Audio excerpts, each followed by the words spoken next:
Hello friends, வாங்க இன்றைக்கி video பார்க்கலாம். நேற்றே வெலை மீன் வாங்கி க்ளீன் பண்ணி வச்சுட்டேன். இன்றைக்கி அதை தான் சமைச்சிருந்தேன். முருங்கைக்காய் போட்டு மீன் குழம்பு வச்சு மீன் பொரிச்சிருந்தேன்.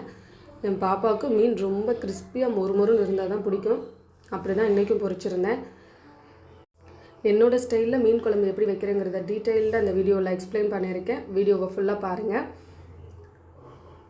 எப்பவும் போல் பாப்பா வந்து என்னம்மா சமைக்கிறீங்கன்னு பார்த்துட்டு போயாச்சு.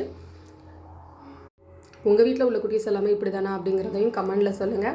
மீன் பொரிக்கிறதுக்கு எல்லா மசாலாவும் போட்டுட்டு லாஸ்ட்டாக ஆயில் ஊற்றி மேரினேட் பண்ணி வச்சு லைட்டாக ஃப்ரிட்ஜில் வச்சுட்டு எடுத்தோம் அப்படின்னா அந்த மசாலாலாம் உதிராது. பொரிக்கும் போது நல்லா கிறிஸ்பியாகவும் வரும். சாப்பாடு சமைச்சிட்டு தம்பியும் ரெடி பண்ணி அவனையும் ஸ்கூலுக்கு அனுப்பிட்டேன். நான் எப்போவுமே மந்த்லி ஒன்ஸ் போஸ்ட் ஆஃபீஸ் போகும்போது என் வீட்டுக்கு தேவையான கிராசரி ஐட்டம் எல்லாமே அங்கே பனைக்குளம்ல அக்ஸா சூப்பர் மார்க்கெட் இருக்குது.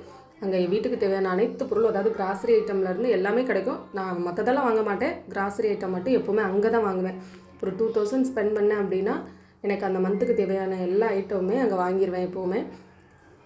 ஆனால் ஒன்ஸ் போகும்போது முன்னாடி உள்ள பொருளில் ஏதாவது இருக்கா அப்படிங்கிறத நோட் பண்ணிட்டு போவேன். தேவையில்லாத எந்த ஒரு திங்ஸுமே வாங்க மாட்டேன். எது தேவையோ அதை மட்டும்தான் வாங்கிட்டு வருவேன். பசங்களுக்கு தேவையான ஸ்நாக்ஸுமே அங்கேயே வாங்கிட்டு வந்துடுவேன். நேற்றும் அதே மாதிரி தான் வாங்கிட்டு வந்தேன். அந்த வீடியோ பின்னாடி ஆட் பண்ணியிருக்கேன் பாருங்கள். அம்மா கொஞ்சம் புளி குத்தி வச்சுருந்தாங்க, அதையும் கொடுத்தாங்க என்கிட்ட. வாங்கிட்டு வீட்டுக்கு வந்துட்டேன். வீடியோ பிடிச்சிருந்தா லைக் பண்ணுங்கள். மறக்காமல் சேனலை சப்ஸ்கிரைப் பண்ணிக்கோங்க.